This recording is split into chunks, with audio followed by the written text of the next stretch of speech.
Topper महिला doctor कैसे बनी आतंकवादी, जानिए दिल्ली ब्लास्ट से पहले क्यों देश छोड़कर भागना चाहती थी जैश की सदस्य। नमस्कार, हरिभूमि टीवी पर आपका स्वागत है।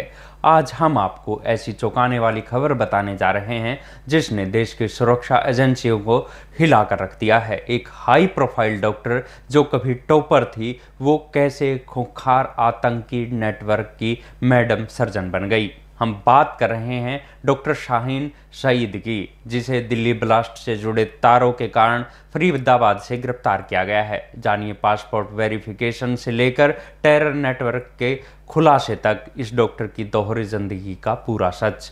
दिल्ली में हुए सनसनीखेज विस्फोट से ठीक पहले जैसे मोहम्मद की आतंकी डॉक्टर शाहीन सईद देश छोड़कर भागने की पूरी तैयारी में थी। फरीदाबाद की अल फलाह यूनिवर्सिटी के फ्लैट नंबर 32 में रहने वाली शाहीन ने ब्लास्ट से 7 दिन पहले ही अपने पासपोर्ट का वेरिफिकेशन करवाया था। जांच में खुलासा हुआ कि आतंकी नेटवर्क में शाहीन का कोड नेम मैडम सर्जन था। डॉक्टर मुजमिल शकील की डायरी से ऑपरेशन हमदर्द नामक एक बड़ी साजिश का पर्दाफाश हुआ, जिसका मकसद मुस्लिम लड़कियों को भर्ती करके हमलों के लिए तैयार करना था। शाहीन को ही ये जिम्मेदारी सौंपी गई थी। जेम्स के इस नेटवर्क में करीब 25 से 30 लोग शामिल हैं, जिनके तार जम्मू कश्मीर और फरीदाबाद से जुड़े हुए हैं। 3 नवंबर को फरीदाबाद के धोज थाना पुलिस की टीम पासपोर्ट वेरिफिकेशन के लिए यूनिवर्सिटी कैंपस पहुंची थी। पुलिस कर्मियों ने शाहीन के फ्लैट में उनके दस्तावेजों की फोटोकॉपी ली और आवश्यक जानकारी दर्ज की। उस समय शाहीन अकेली थी, लेकिन यहाँ एक बड़ी चूक हुई। पुलिस अधिकारियों ने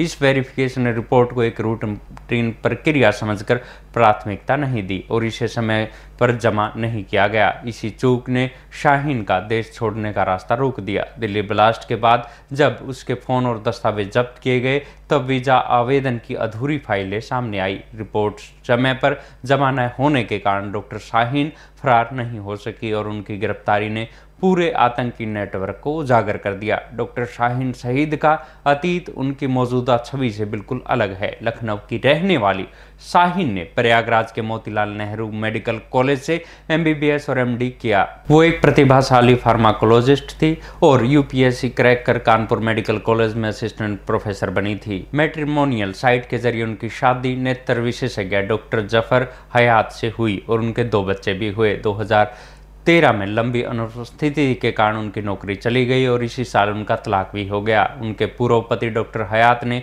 जांच एजेंसियों को बताया कि पहले शाहीन बुर्का पहनने से परहेज करती थी और भारत छोड़कर अमेरिका और ब्रिटेन में बसना चाहती थी। तलाक के बाद शाहीन की जिंदगी में बड़ा बदलाव आया। 2019 में अल फलाह यूनिवर्सिटी ज्वाइन करते करते वो धर्म को लेकर काफ़ी कट्टर हो चुकी थी और हिजाब पहनने लगी थी। यही उनकी मुलाकात अपने 9 साल छोटे सर्जन डॉक्टर मुजमिल से हुई। इस दोस्ती ने उन्हें जैम की महिला विंग जमाते उल मोमियानात से जोड़ा और जल्द ही शाहीन इस आतंकी संगठन की भारत की इंचार्ज बन गई। उनके पिता और भाई भी अब जांच के दायरे में है और उनके फाइनेंशियल ट्रांजैक्शन की जांच की जा रही है। यूनिवर्सिटी कैंपस से उनकी ब्रेजा कार भी बरामद कर ली गई है।